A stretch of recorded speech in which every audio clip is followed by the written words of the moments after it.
I've been in it for a long time. I've enjoyed it tremendously. But I just thought, I think I think it's time. I think I want to step aside.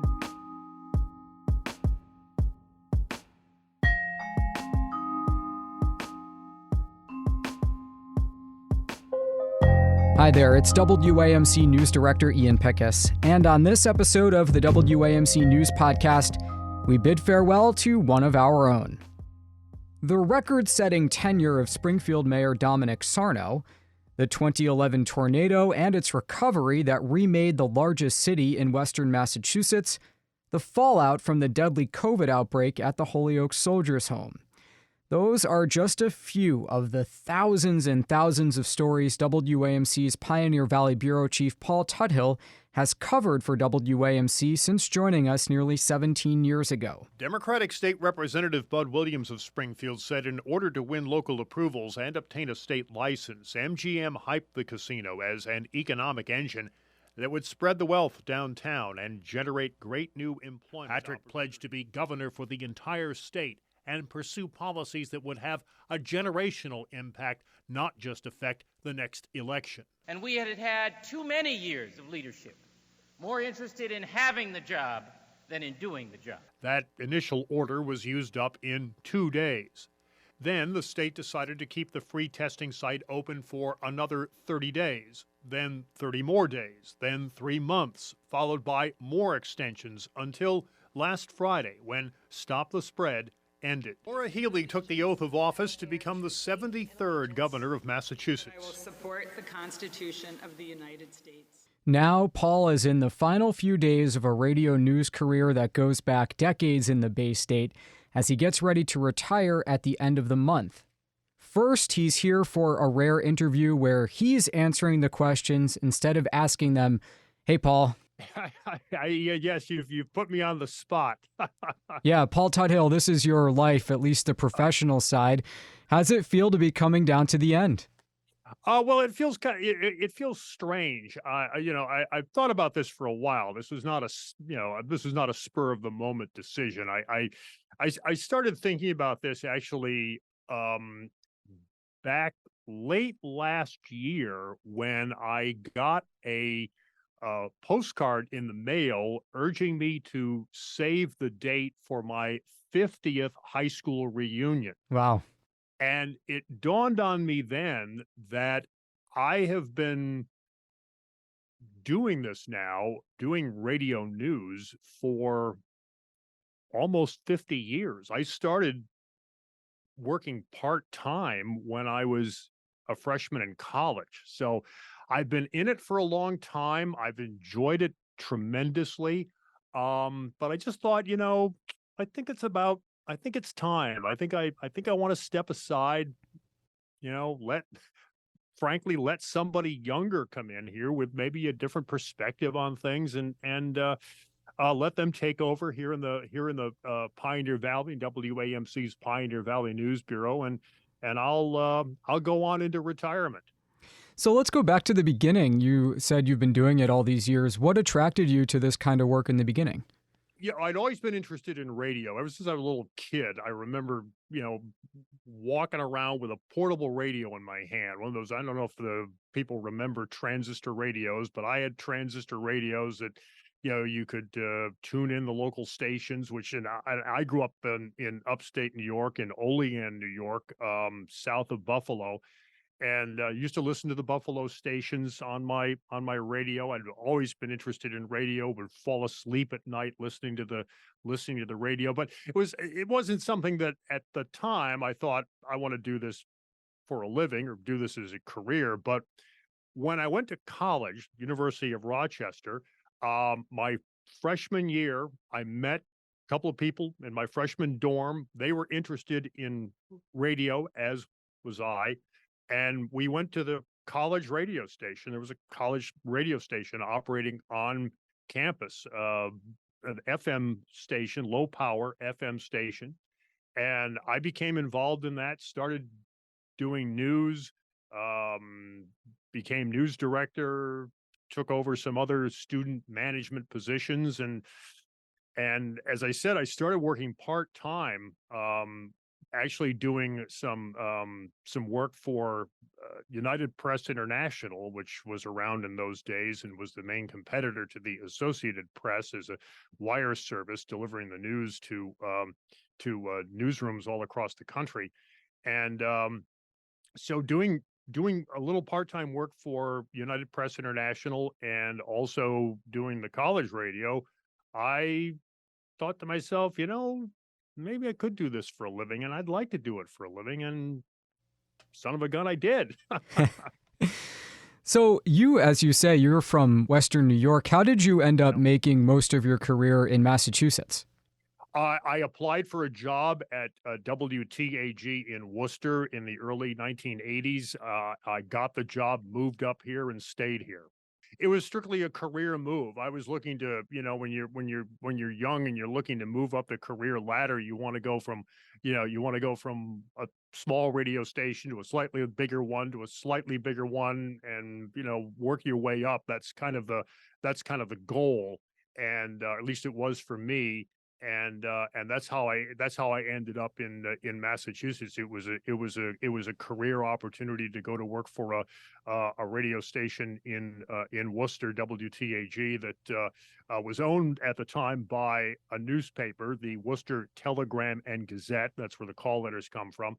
And I thought, they're after I had my interview with them, I realized that their news philosophy was kind of in line with mine, and it was a place where I wanted to go work. And I worked as a reporter there for a few years, and then I was about 5 or 6 years into my time at WTAG. I was fortunate enough to be promoted to news director. So how did you end up coming to AMC, I guess around 2006 or so? Again, it was an opportunity for me. I had left a job in Boston and was looking for other work. Um, Coincidentally, WAMC was looking to hire someone in the Pioneer Valley News Bureau. They were looking for someone who had experience in radio. I was able to check that box, obviously, and they were looking for someone who also um, was able to was familiar with Massachusetts, familiar with Massachusetts politics, state politics, and again, I was able to check that box because of my at that time it was decades of experience now working in Worcester and then later in Boston. Yeah, and I'm glad you mentioned that because that's a big part of the job. I don't know if all of our listeners always understand that, Boston is outside of our signal, but it looms really large in the decisions that we cover and the officials who have to come west for things. How did you balance both doing kind of the local city reporting with keeping an eye on what's happening in Beacon Hill? There is some overlap, obviously, but yeah, that's a good question. It is kind of it is kind of a lot to keep your eye on at times. And I try to balance it out by looking at what do we think is the most important thing that's going on this particular day? Is it something local? Is it something statewide? Is it something that we can tie the two of them together? And so I guess it's just a question of you know trying to trying to look at what the important news of the day is and deciding whether you're going to go local or whether you're going to go with a statewide perspective on it. Your bureau is on the campus of Western New England University. They have a radio reporting class that's associated with our station. So we deal with some young journalists who are starting out, and you speak to that class each year. So here's a tough one for you. What advice do you have for people who are just getting started in this business as you're preparing to say goodbye to it? Well, my advice when I talk to that class, as you mentioned, the one thing that I always stress is, we're in the communications business, so you have to know how to communicate, and the most important thing to me is writing. You've got to be able to write, clear, concise for radio. Now we do a little bit more, obviously, because we're publishing to our website And so I think that even makes the writing even more important, because now not only are you writing for someone's ear, but you're also writing for their eyeballs as well. And so again, what I emphasize when I talk to students, or when I talk to anybody that's interested in getting into this as a profession, is I emphasize the writing. Learn to write first, and then you can do just about everything else. The technical aspects of it, that can all be taught, but the writing you've really got to work on, I think. How do you get people to tell you things as a reporter? Well, you ask them. Step Uh, one. yeah. Um, you mean, how do you gain their trust? Yes, I think exactly. I think you gain their trust exactly by doing what you say you're going to do. If somebody tells you this is off the record, then you keep it off the record. And I find that people want to. I found that people want to talk to me about things. I don't know why that is, whether it's just me or what, but I've found that people generally like to talk about things that they know, and even sometimes talk about things they don't know. But um, I think it's just a matter of building a rapport with people, building a trust with people, and that's what it all boils down to. So you talked about the importance of writing to this line of work. Are there other ways that it's changed over the time you've been doing it? Well, we went from, I mean, when I started, everything was strictly analog. By that, I mean we were doing all of our recording on magnetic tape, and now everything has gone completely digital. Everything we do is in a computer now. Or either a laptop or portable. I mean, we can go out and edit stories in the field now using a laptop computer, which was something that obviously was unheard of when I started. Um, so yeah, the technology has changed a whole lot. There was no internet, no cell phones or anything like that when I started.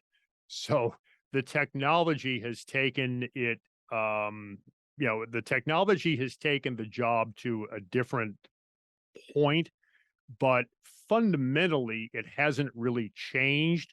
I'm still trying to get information that I think people need to know and want to know, and then convey it to them in the way that they are going to be able to find it and utilize it, whether that's over the airwaves, or whether we're broadcasting this, or whether it's on a website, or it's on a podcast, or it's on their phone, or wherever it is that they happen to find it. But the fundamentals are still the same. What you're trying to do, again, is get valuable, pertinent information out to people accurately, clearly, concisely.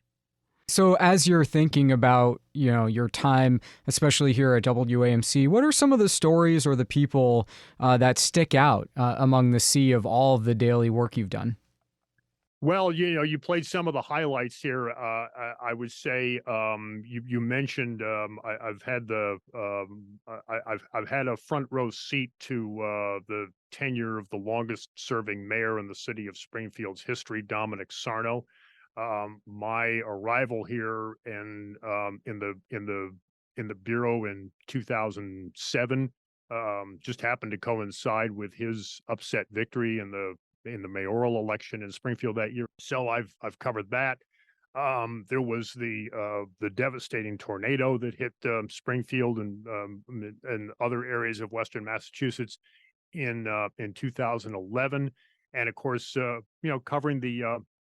covering up the follow up to that, how the city responded, the tens of millions of dollars that came to the city as a result of that, and what they were able to do with it, building a brand new community center to replace the one that had been destroyed by the tornado, building a senior center, which had been something that the city had had a goal of for decades, but was never able to, didn't have the wherewithal to do it financially until they got the money from the tornado. And then the other benefits that came out of it, new housing that was constructed, some of the walk-up apartment buildings that were damaged and destroyed. They were torn down and replaced by single-family homes and duplexes, and then the statewide politics has been interesting as well. During the time that I was out here, we had a governor elected who actually was a resident, at least part-time, in Western Massachusetts. That was Deval Patrick. I think